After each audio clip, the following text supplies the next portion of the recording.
Hej, den vigtige rådgiver. Jeg er på jagt efter Ødipus, og jeg har fået at vide, at han skulle være her i området. Du kunne vel ikke give mig et råd til, hvordan jeg kan finde ham? Det var faktisk det, der er ikke vigtigt. Undskyld, du har vel ikke set Kong Ødipus her i butikken, vel? Jo, det var ham derovre i hjørnet der. Lad mig lige få et kig en gang. Det kunne meget godt være Kong Ødipus, det der.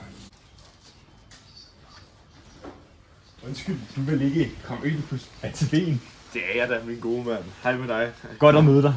Kan jeg få lov til at stille dem et par spørgsmål? Selvfølgelig. Men kan jeg interviewe dig her, eller har du andre præferencer? Jeg tænker lige, at vi går en tur sammen. Ja, handler vi lige, og så skal du stille mig alle dine spørgsmål bagefter. Formand. Nå, Ødipusen, hvad tænker du så, vi skal købe her? Det vil være den tid på måneden, ikke? Så jeg tænker, vi tager 2 af dem. 2 af dem her, ja.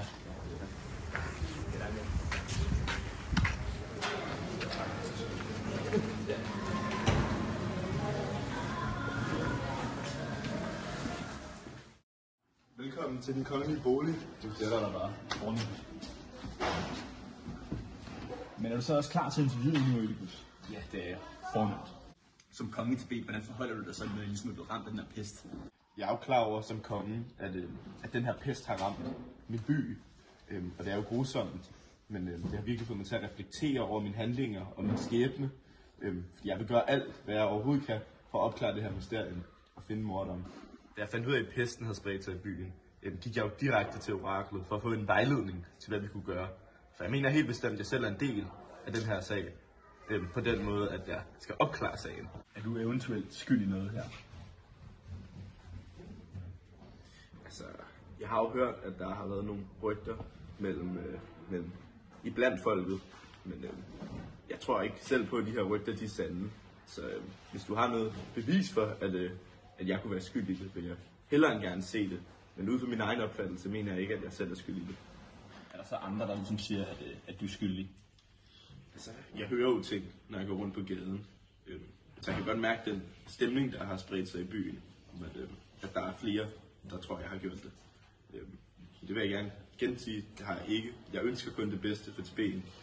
Det er mit folk, og jeg håber, at de stoler på mig og vil gøre det gennem den her krise. Hvor langt er I så kommet i den her efterforskning? Altså, det kender jeg dog ikke. Jeg har faktisk ikke rigtig fået en præsentation af dig, så på den måde føler jeg mig ikke tryg ved at fortælle, hvor vi er lige nu i efterforskningen. Fordi vi har mange ting op at vende, og man ved jo ikke 100% hvad du vil bruge den information til. Så jeg tror, jeg vil sige tak for interviewet, så vil jeg gerne bede dig om at få. Nu hvor pesten så har ramt til Belgien, hvordan forholder du dig så til som konge? Det var mig. Okay. Tobi, sidste du klar? Den filmer er stadig.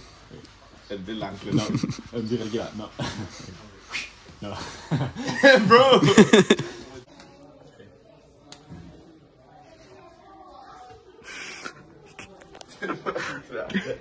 Okay, jeg lige må gå væk til dig.